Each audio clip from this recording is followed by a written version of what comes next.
pieces. I already have one that's uploaded as a Welt Pocket or a bound pocket, one piece, but this is 2 pieces. So you want to cut your pattern pieces out and then take them and fold them in half. Make sure they line up perfectly straight at the edge, and then I take it and fold it in half and press it again so I have me a guideline, and then I measure in from the edge 5/8 of an inch so I can leave my seam allowance or whatever your seam allowance is. Then you want to take chalk or wax and set up the guideline on the fabric or whatever you're going to stitch it onto. Alright, so I have my guideline set up.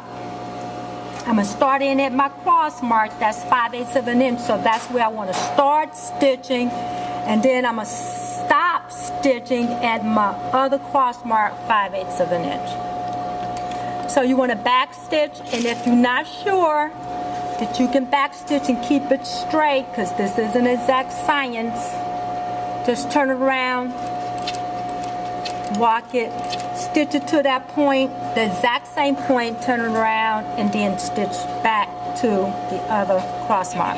So we want these to meet in the center. They get married. So here's my cross mark, back stitch, but if you can't keep it perfectly straight, turn it around. So 1/2 of this is done. Now I want to line this up and do the exact same thing with the other. So these two meet. It's imperative that where this one stop or start at, the other one have to stop and start at the exact same place. And if they don't, then you're just going to have to fix it.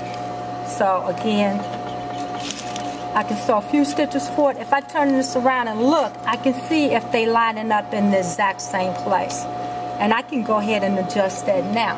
So you don't want your stitch length to be too long. About 2.5 is good. So now I'm going to walk this back so I can hit my exact same spot because I know it's lining up with this. And I need to do the same thing on the other end.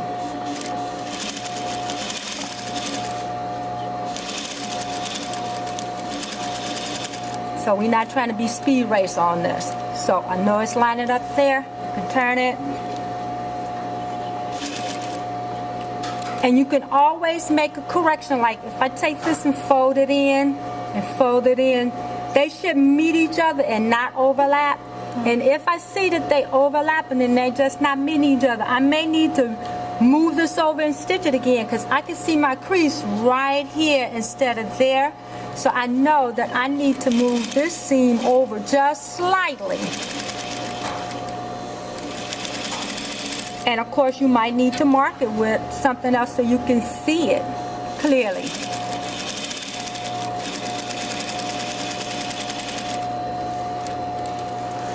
So here, you can fold it in and check it and make sure they just meet each other. They shouldn't overlap one another. They should just meet. Okay? So after I had that established, then we need to cut that little triangle shape. The other thing, we need to just flip these back and make sure that they're coming out at the same point. So we want to check all of that. So these the same because that one stitch, sometimes you may need to pull out one little stitch. So I can go and pull that out. That one is not permanent. And then check. They lining up at the same spot. Okay? So then we want to cut up the center. I didn't bring in an ink pen over so I can mark those little triangles. Yes, please. So we want to cut right up the center. You don't have to cut through your welt, but we want to stay at least a 1/2 inch back. You can flip this back and then cut, make that little triangle shape right up to the stitches but not through them. I got it anyway, but I want to mark it on there so everybody can see it. So we need a shape like this. And that's going to be your guide so you can keep them exactly the same on both sides. So I have my guide, cutting up my center.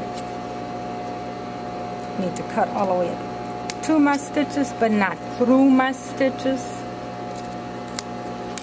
Then I would go and flip this on the inside and press it, and when it lays flat, see they meet each other and lay flat. If you get little puckers in the corner, you know you didn't clip enough. So we would take this and flip it back, press it, check and make sure everything is meeting correctly. Press the whole entire thing nice and flat. Flip it back and stitch down the triangle. So I'm going to use a basting stitch, because if it's not right, I can pick it out. If it's perfect, you're going to stitch it again later anyway. So do a nice big stitch.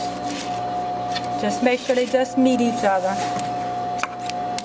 Then we flip it back. It's laying flat. You know it's right. Okay? Do the same to the other side. And be careful not to cut too much. They should just meet. They just got married.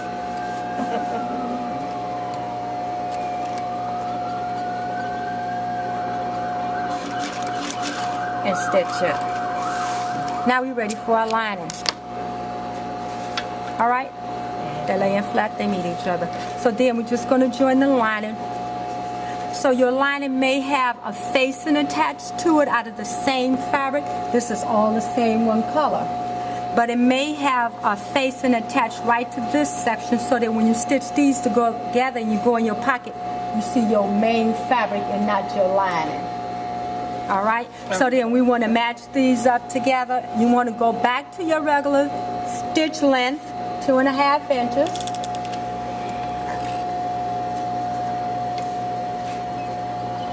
So now we want to back stitch, but you want to stitch right next to the stitch or right on top of the stitch. If you go across the stitch, then you're going to make the lips of the welt smaller. Okay?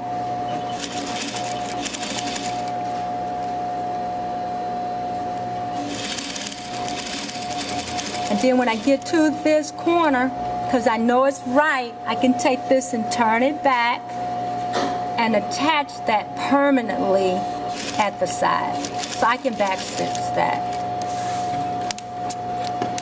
And of course I do the exact same thing to this side, and then attach the bottom part of the lining, and then the side seams, and then your pocket is finished. So the same thing.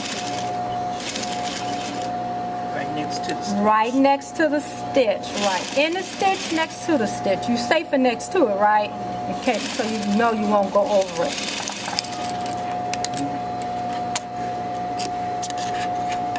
So here's the top of my pocket. My lining pieces are all down, and then I can join the sides of my lining. Close up my side seam.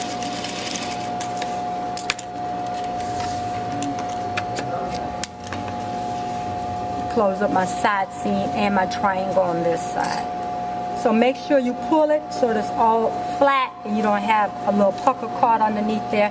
Then you have to go back and fix it. You go like, what's that? It's hanging all out of the pocket. Make sure everything is laying nice and flat. Because it has happened to me. I was like, what's that? And of course, trim all the threads while you're working so you don't have to clean that all up later. And there's a pocket.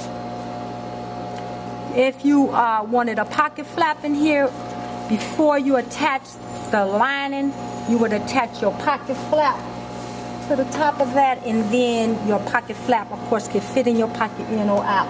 And then your jacket would look like two different styles. I never saw that. I don't think I've seen that. Yep, the exact same thing, but you would attach. You would make your flap first, and after you did this step, before you did the lining, you would attach your pocket flap to the seam and then attach your lining when you're facing. It's the exact same thing, except it don't have a pocket flap. But the process is the same. All right, thank you. And it looked like that. Right. Exactly. When the flap is in, it look like that. How you stop it? Just press the button. Okay.